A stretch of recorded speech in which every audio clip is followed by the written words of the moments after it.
We were quite literally forced to move and leave the state of Texas. We also know that we are living right now on borrowed time in Texas. And we can't stay here indefinitely to run out the clock, to stop Republican anti-voter bills.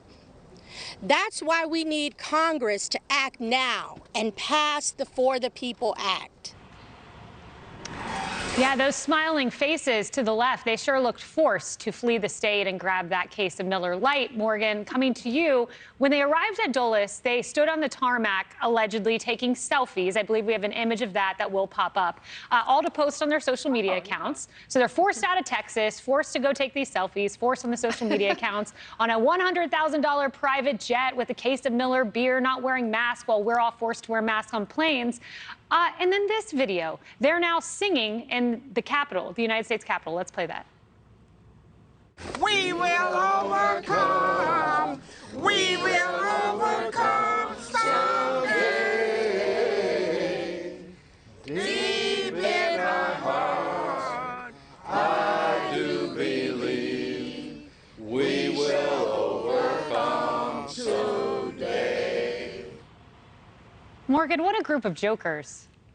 Well, listen, I won't criticize anybody for a good selfie. Anyone who follows me on Instagram knows that I like a good selfie. Okay, listen, so I think they are, what's funny about all of this is that they are in the minority in Texas. They're flying to Washington, D.C., using the protections of being in the minority in order to ask for the Democrats to get rid of the filibuster, which protects the minorities in Congress. So that's a little hypocritical. The other thing is, you mentioned the cost of the private chartered plane, Kaylee. I'd love to know who's paying for that. I mean, that's expensive. I don't have $100 grand. I wish I did, sitting in my back pocket for a private charter.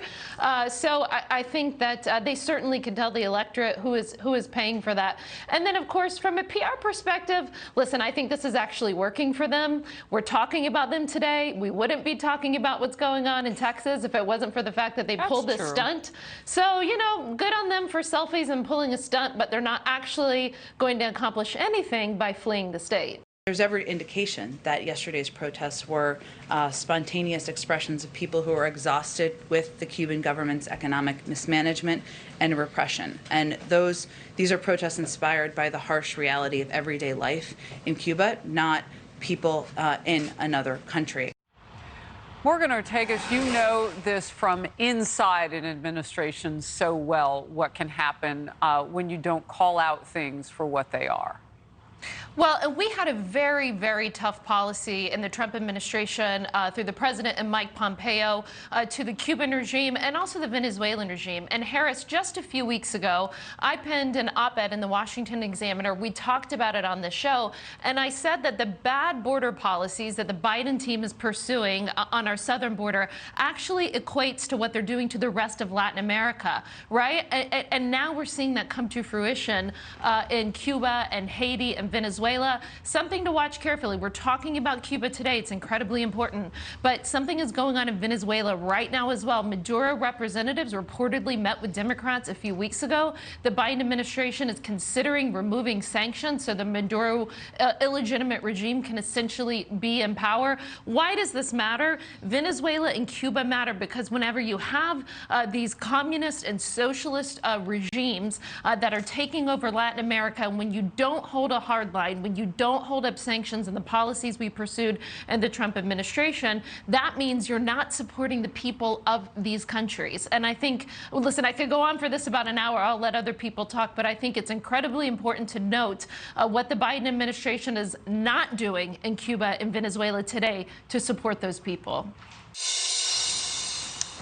Actor John Leguizamo bashing opponents of critical race theory and slamming parents who don't want it taught to their kids. Here's just part of the rant he posted on social media. Watch. You bent the out of shape about critical race theory. Well, the good news is you might not be a racist. You might just be ignorant of what the hell CRT is. Basically, you know, it's a bunch of legal scholarship and academic thinky talk that just tries to figure out what systems are in place that over minorities in the U.S. in subtle ways, rather than by full-on, in-your-face racism. Like, is a black person unable to get a loan that a similar white person could get because the bank loan officer is a colossal sheet-wearing racist asshole? No one is teaching this stuff to your young kids, so calm the down. It's pretty highbrow college-level stuff. And if your kids go to college, they're going to definitely be exposed to this, whether you agree with it, no matter what you think, okay? So again, calm the down. Right, and to that end, Morgan, at least 25 public school districts in 12 states are now teaching a book called Not My Idea, a book that claims whiteness is the devil, luring children with the promise of, quote, stolen land and stolen riches. Yeah, so I don't really know who this actor is, Emily, but I find it just a little silly that someone who's swearing and using the F-bomb constantly wants to talk about what our children should be taught. Maybe he should clean that up a little. But listen, I will say what's interesting to me is how this is becoming a religion. I think the CRT theory, for people who believe it, they believe it emphatically. In fact, there's almost an evangelism part of it, right? And how they're trying to spread their beliefs on this theory. I don't think there's a person in America who doesn't think that some of the most evil things in our history, like slavery, should be taught. Making sure students understand what Juneteenth is, that should be taught. I think parents around the country completely agree with that. We have to learn how we overcame the worst parts of our history and how we still have more to do.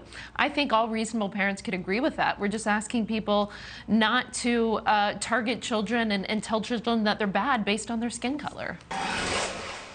Hey guys, I think it's time to give ordinary people a tax break. You said when people are waiting for relief. I got them $1.9 trillion relief so far. They're going to be getting checks in the mail that are consequential. I wrote the bill on the environment. Why would I not be for it? Pay them more. Yikes. That's President Biden using the tactic of whispering during his speeches and press conferences. The White House and communications experts say it's a way for him to connect with voters. Interesting.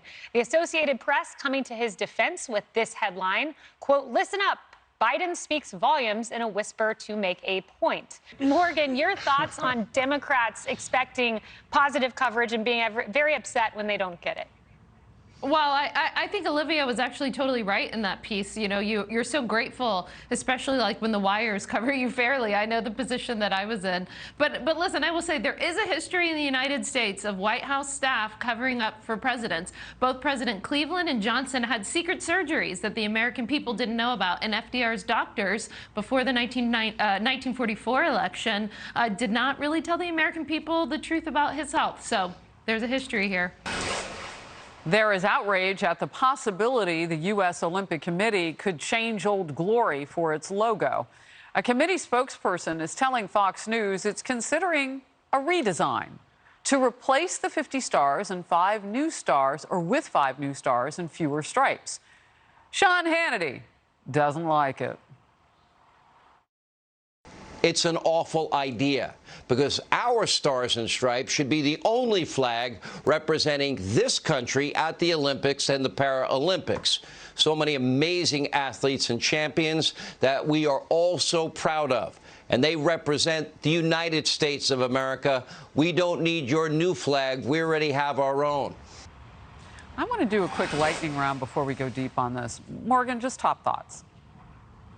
I think we should leave the flag alone. When you look at Hong Kong, Venezuela, Iran, Cuba, right now, what are the protesters carrying? The American flag. It stands for freedom.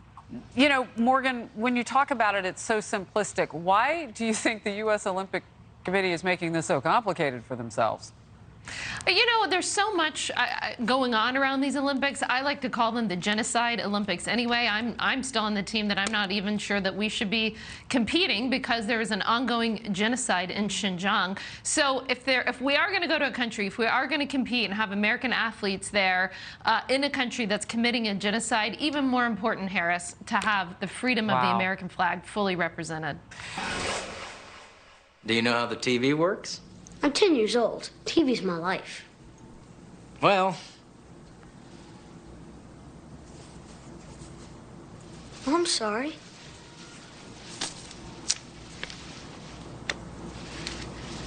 And there's plenty more where that came from.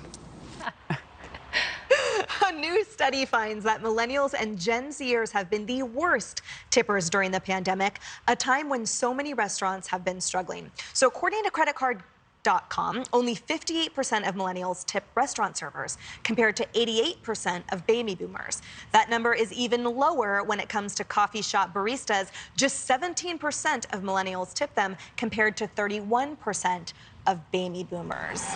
Oh, Morgan, you millennial, what do you have to say for yourselves? Well, I'm a grandma millennial, Emily. I'm at the end. Listen, I was a waitress. I was a waitress at Applebee's, so I can tell you, having been a waitress, especially in college, you live on those temps. So everybody tip your waitress. Even if we do a bad job, just forgive us and give us the tip. You can never do a bad job. Quick defense of my millennials. In addition to David's point, even though they tip less frequently, when they tip more than other generations. So good job, millennials. There we go. All right, guys, great job. Thank you to everyone here today and to everyone for watching. And now, here's America Reports.